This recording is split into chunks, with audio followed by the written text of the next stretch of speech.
家一定都不陌生，在很多的古装剧里面都有出现，都说它是很难得的灵药。据史料和古代的药典记载，灵芝在很早之前就用作这个益寿延年、永葆青春的佳品。我们经常在仙侠剧里面也听说过千年人参、千年灵芝。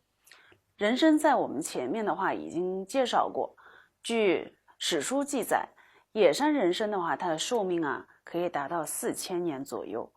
但是在采收中，生龄达到200岁的就已经很罕见了，能生长100年左右的也不容易，普遍的都是几十年而已。因此，为什么叫千年人参呢？只是有这么一个说法，以显示人参的珍贵和它的较好的一个补气功效。而千年灵芝的叫法则更名不副实。告诉同学一个事实，灵芝是1年生的，同学不要太惊讶，把那个下巴扶一扶。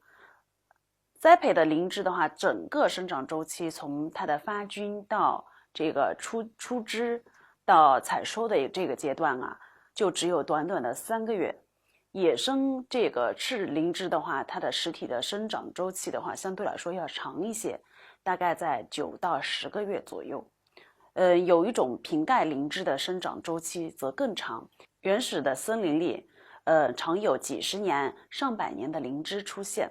或许这种瓶盖灵芝更符合千年灵芝的美誉。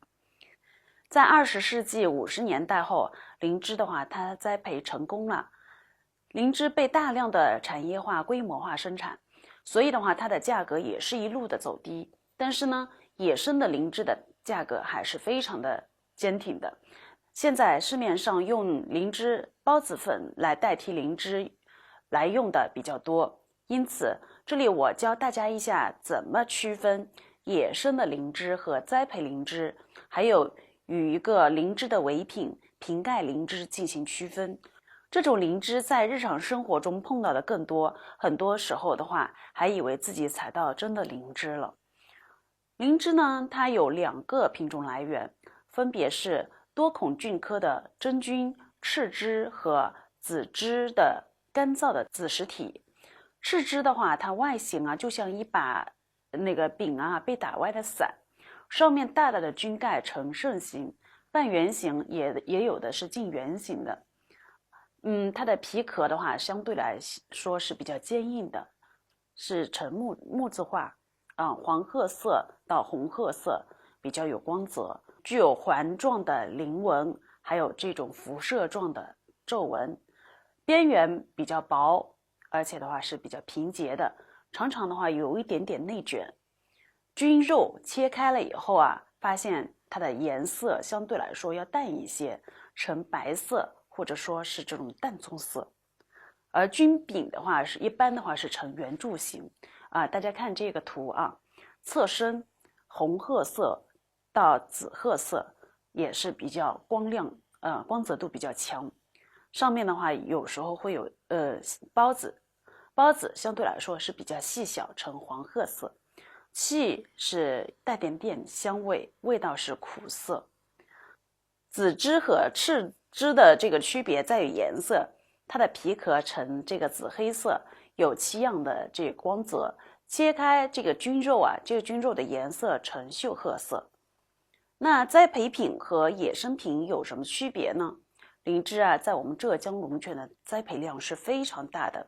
有次去那边参观，发现有一朵灵芝菌盖足足有半米以上宽，当然这是大的。一般的栽培品的子实体的话叫野生品，粗壮，而且的话要相对来说比较肥厚那除了大小上的区别之外，还有其他区别点吗？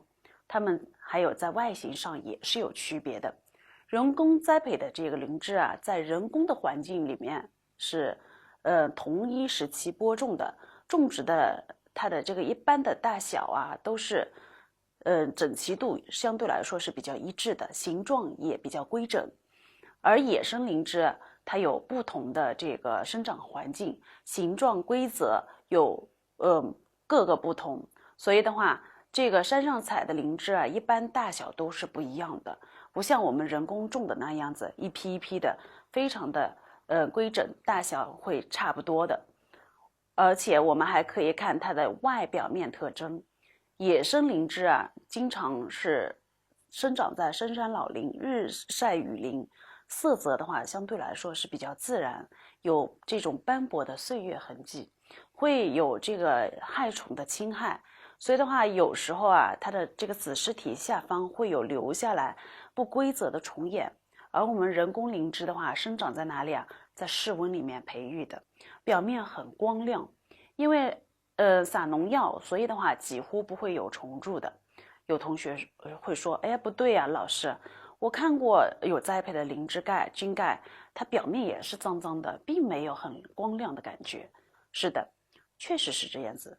灵芝呢，它属于菌类植物，前面我们说过，它整个生长周期很短，分为什么发菌、出枝和采收阶段。在这里的采收是指采收已经去掉孢子的灵芝，在这个之前的话，还有一个采收孢子阶段。从皮壳外面常常会备有大量的粉尘样的黄褐色的孢子，在这个阶段的这个栽培灵芝啊，表面看上去就是显黄褐色的粉末状的，所以的话看上去也是脏脏的，没有这个漆样光泽。而且我们在硬度上也是有区别的，野生的灵芝的话，它的硬度比人工灵芝的硬度啊要大。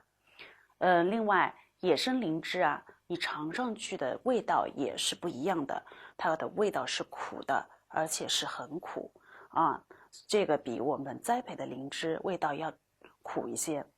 相对于灵芝，瓶盖灵芝在我们日常生活中则更为常见。爬个山、走个路，或许不经意间就会被你发现一朵长得很像灵芝一样的东西。一般呢，它是长在树上啊，是不是？所以的话，它也叫树蛇。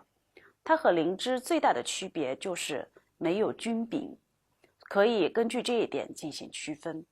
灵芝的成熟种子叫灵芝孢子，灵芝孢子呢，它浓缩了灵芝的精华。灵芝孢子的话非常小，只有几个微米，是肉眼看不见的。数百粒的这个孢子啊，聚集起来相当于一根头发丝。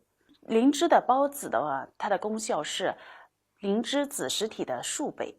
每个灵芝孢子是活体生物体，它也有双臂结构，所以的话，被外面坚硬的这种几丁质纤维素啊所包围。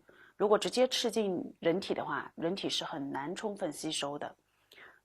所以的话，我们在市面上的话，一般要先进行什么破壁后，进行服用，更适合人体肠胃直接吸收。所以的话，我们市面上卖的都是破壁的孢子粉。化妆品中呢，仅有2个品种作为这个原料来用，分别是中国灵芝提取物和黑灵芝提取物。其中，中国灵芝提取物就是我们说的这个籽汁的提取物。好，本节就到这儿，谢谢。